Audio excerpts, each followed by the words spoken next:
A very good afternoon to all of you. Myself Amit Kumar Deval, Assistant Librarian, Guru Gobind Singh Indraprastha University, Delhi, and I shall be presenting before you the paper entitled UIRC in the New Millennium, a Proposed Visionary Draft. Now, directly coming to my presentation, a very brief about my university.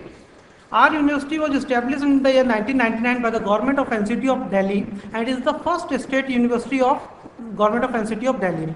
At present, we have a total enrollment of about 47,000 students with an annual intake of about 16,000 students per year.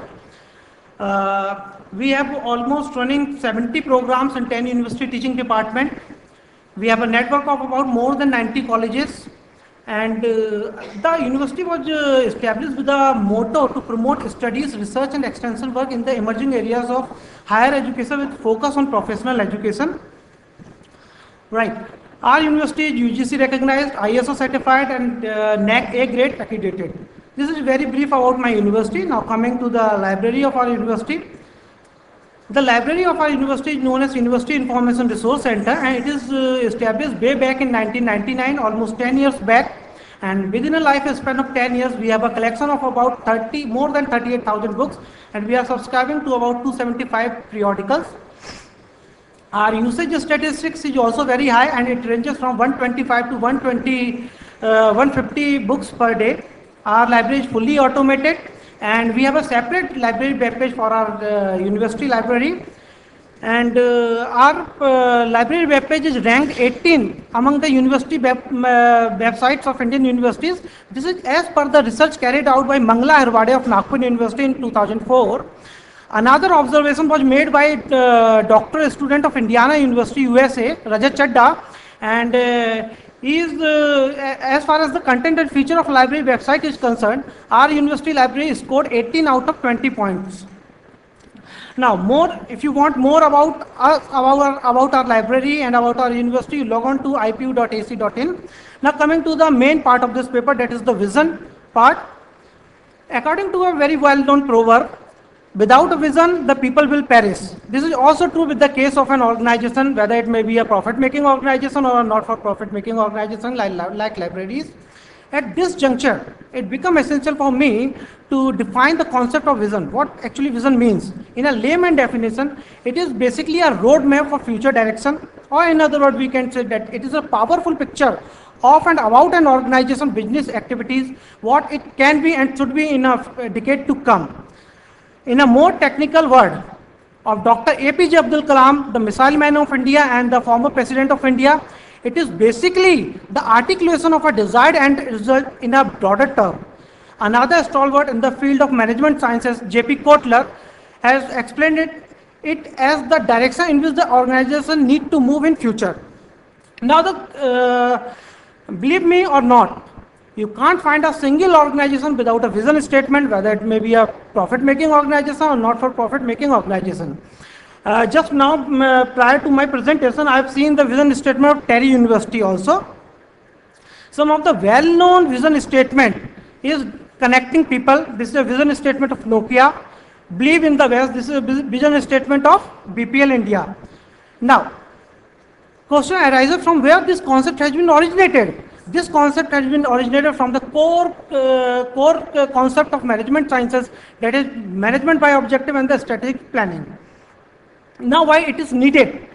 Simply, it is needed to shape the strategy for an organization. Now, coming to the benefit part of this vision statement, actually it empowers the organization, it focuses on the energy and hence it improves the efficiency and effectiveness of our organization in its work procedure. Basically, it provides hopes for future and it prepares an organization for its future endeavors. It raises the standard of excellence and thus helps in achieving quality control and product policies and procedure of an organization. Now, coming to yet another important part of this presentation, that is the Vision 2020 for UIRC. There have been studies on the theme like World 2020, Asian 2020, China 2020, and the most common India 2020 by Dr. APJ Abdul Kalam.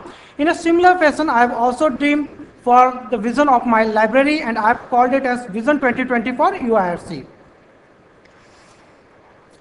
The vision statement of UIRC is neither a plan nor a prediction, rather it is a statement of what we believe is possible for our library to achieve in a decade to come. Because 10 years is too long a period for one or the other, and planning and predicting over such a long time period is beyond our capacities. Rather, it is an vision of possibilities and to convert these possibilities into realities. Now the question arises, what are these possibilities that is required to be converted into realities? I have grouped these possibilities into 5 groups. First one is the infrastructure part. For any library, good ambience is must, and good ambience is achieved with the help of good infrastructure. So our vision with respect to with respect to infrastructure is to have computer lab for supporting curriculum-based learning, is to have audiovisual media lab for computer-based and audiovisual instruction support material, is to have conference and discussion room for providing access to the free expression of ideas, is to have cubicles equipped with computer, DVD and VHS players, is to have RFID for self-checkout and self-check-in of the books, and CCTV to prevent and detect crime. Now coming to the yet another second part, that is the resources part. It is one of the important components of the trio of which the library is a sum total, because the entire philosophy of library and information science revolves around the fact to a right document to a right user at a right time. So our vision with respect to resources is to have more digital document in the form of institutional repository, internet-based resources, subject-based federated search engine, and many more like this. Now coming to the third part, that is the documentation part. For bringing uniformity, consistency, reliability, and uniformity in the work procedure of an organization, proper documentation of international quality is required very much. And our vision with respect to documentation is to have UIRC user manual, UIRC operational manual, ISO manual, and UIRC vision report in future. Now coming to the fifth point, that is the activity. Now coming to the fourth point, that is the services and facility part. Whatever we do in our library, we do for our users, because our token of love and affection for user is in the form of services. So our vision with respect to services is to have more web-based library services, like Ask Your Librarian, virtual reference services, smart card facilities, and newspaper clipping service in digitized form like this. Now coming to the last part, that is the activities part. In order to bring university to a global map, and in particular the library to a global map, activities of international level is required very much, and we hope that in near future we will also try to organize international conference and national conference in the same way as DU is organizing this one. Now, in a conclusion part, I would like to say whom you consider to be an effective library manager. In the words of James L. Hayes, an effective library manager always lives in the present and concentrates on the future. Because it is not the prediction that is important, it is the action that is important. Because vision without an action is a daydream, and action without a vision is a nightmare. With these words, I thank you all. Thank you.